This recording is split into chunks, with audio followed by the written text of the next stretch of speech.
I think it's important to be grateful. There is a YouTuber named Pockets of the Future, and I like how he ends all of his videos. He says, and be grateful at the end of each video. And some of us, like me, we get caught up in it and it's easy to get distracted, but I like it that he says that all the time because it's important. And I guess it's important at this time of year in particular to be grateful, to notice that we should be grateful and that it is incumbent upon us and you. I mean, even though you're young, you're a teenager probably, maybe middle age, it's incumbent upon us to show younger folks that, and even when they won't listen, that it's important to be grateful for what you have. So again, welcome everybody. It's Thanksgiving time in 2019, and the message is clear.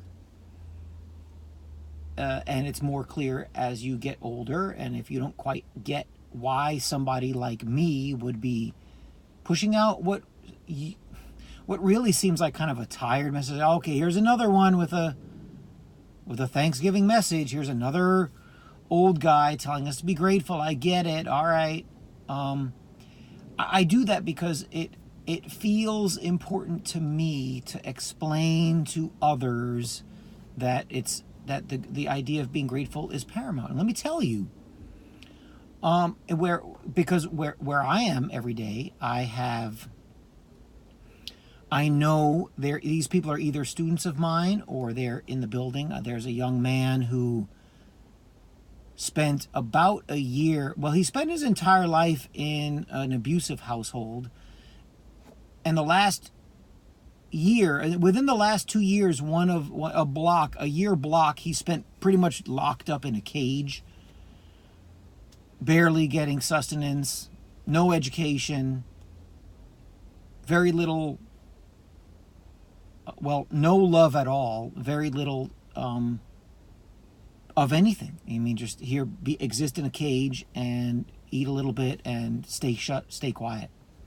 So when, our place can be chaotic, so when things happen in our building, he, unlike a purple-haired social justice warrior with fishing tackle in her face who throws her skirt over her head and starts screaming, he actually gets triggered.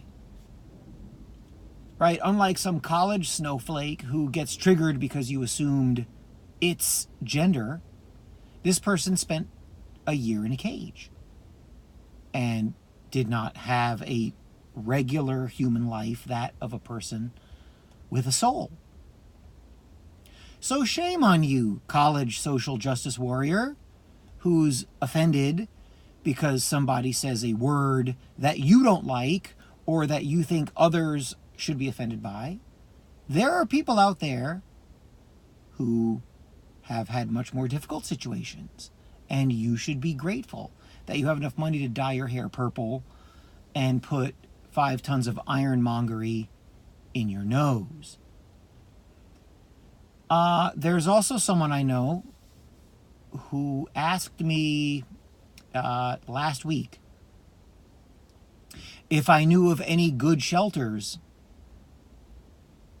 to use during the Thanksgiving holiday. This person's house is an abusive place, and he decided to leave. So he did. And so he's been bouncing around in various places trying to make a go of it of late, including about the last calendar year. So he's figured out the shelter game, and he was wondering if I had known of anything. I didn't have really any good answers. I had a couple of people who he could speak to get an answer for that. But it's important that you understand that that's not your life, and that for many of it isn't the way we exist. And I get caught up with the money thing too. It's easy for me to get bent out of shape about how much money is in my bank account, how much am I saving for the future.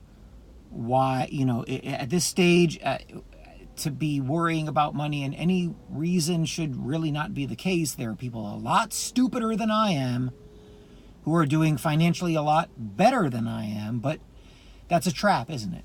Because it makes you fall into the despair,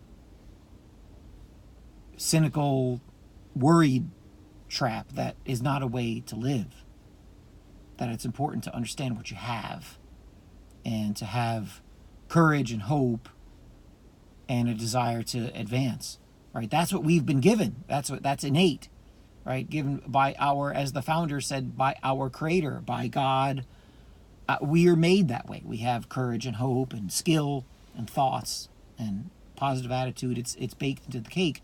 And to have that, listen to me closely, to have that pulled away from you is not okay. Borderline sinful. And I mean that, right? If I'm out there worrying about money and in a bad mood, well, guess what? Everybody around me has to deal with that. Are you trying to figure out which shelter to go to during the week because it's the holiday and school is closed? Maybe you should be grateful that you're not. I think it was on the College Fix. There was a college Republican table and 3 young women were screaming at the person, calling him a racist, pro-gun, calling that person a killer, all this kind of stuff. It's the real poison of the universities these days, isn't it? These 3 women are in a university. They're in college. College is not free.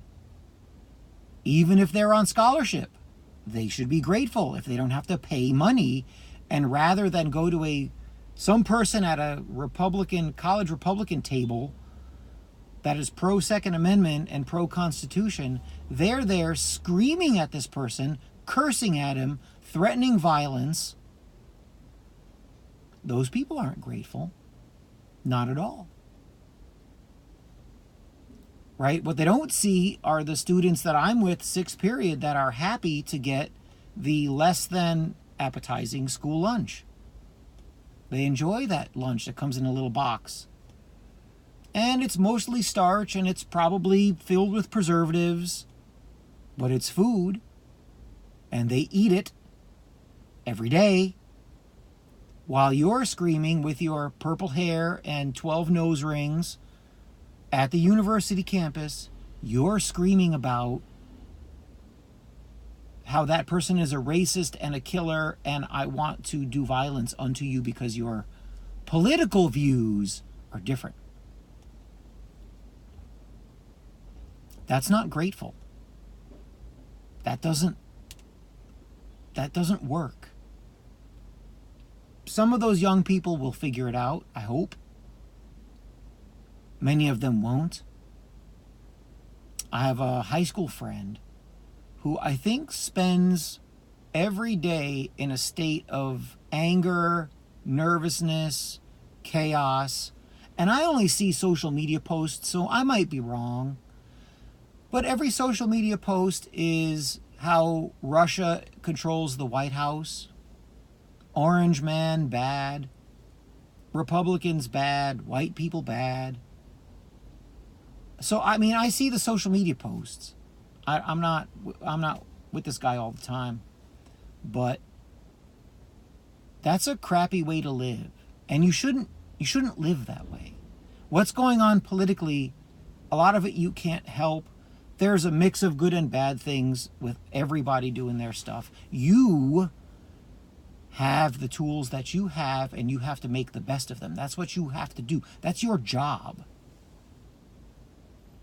So be grateful for those things.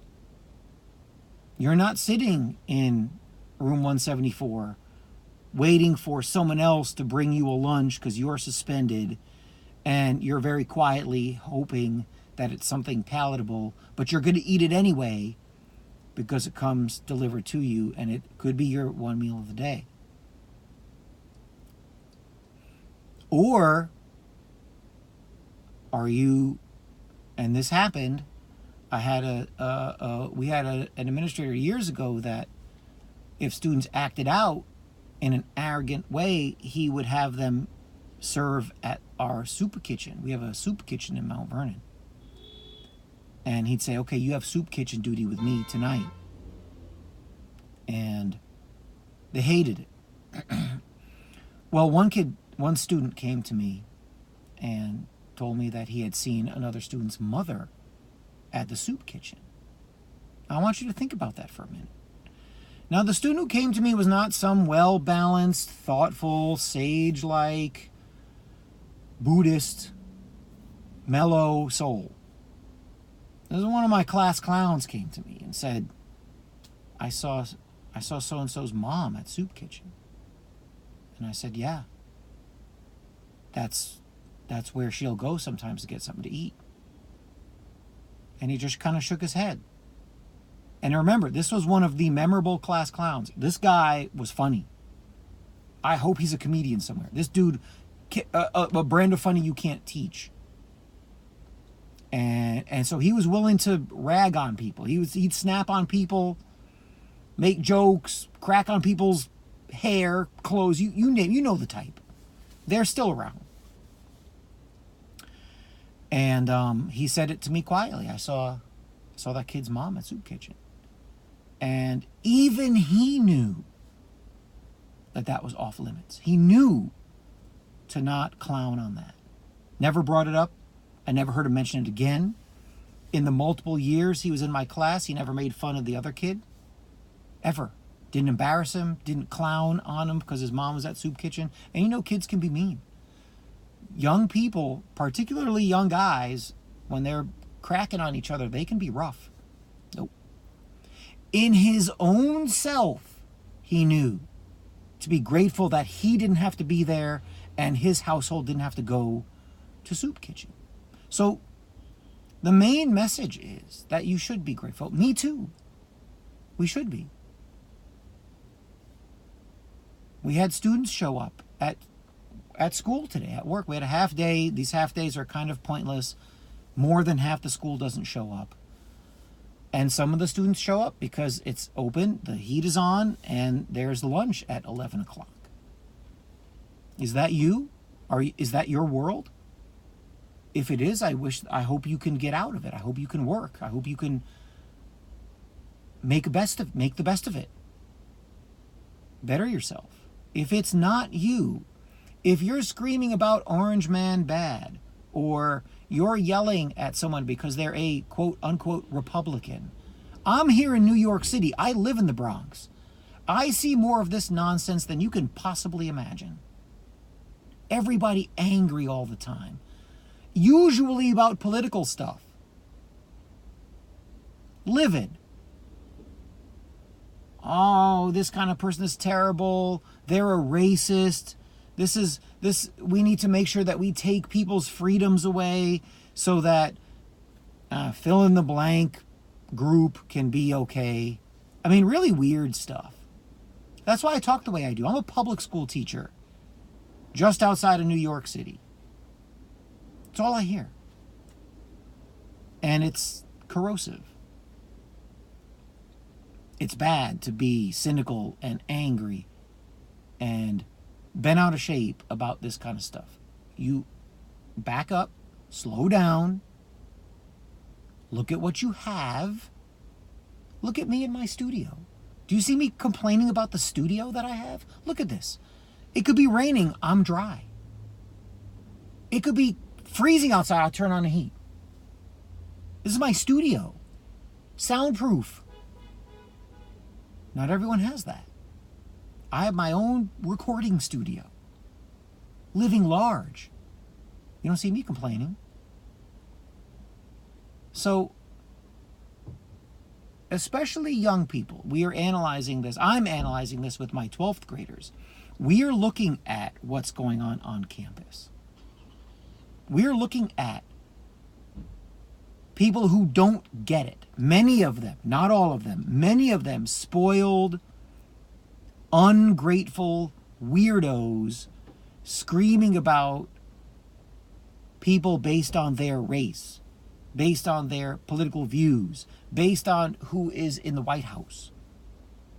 based upon what they feel about the Second Amendment or the First Amendment or the 10th Amendment in the Bill of Rights.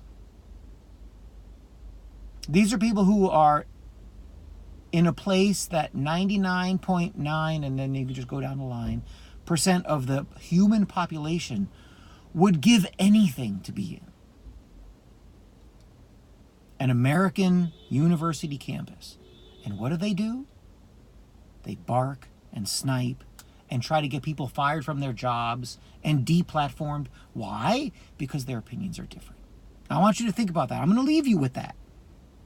And I'm leaving you with that because I'm a high school teacher. I see this going on a little bit. I'm in the bad neighborhood, so we luckily don't have too much of this nonsense. We have too much other stuff going on. But the college campuses are teaching our young people to not be grateful. We are teaching them that you go on campus, and if you have an unorthodox opinion that does not fit in with the social justice warrior campus, maybe we'll let you speak over here in a free speech zone. And if you are someone that has other views, we're going to malign you, attack you, go after you, scream at you, try to see to it that you get fired, all kinds of stuff. Those people are not grateful. Maybe they should serve soup at the soup kitchen for realignment. So when you see somebody like that, why don't you say, look, take the nose rings out of your face, make your hair the normal color that God made it, instead of having it be purple or blue. Come with me to soup kitchen. Let's serve up some hot meals to people who can't afford to eat. And let's be grateful for what we have on our own. That's my message. I'm Doug Marola, the freelance teacher, and I approve of this message. Have a great vacation. Talk to you in a couple days.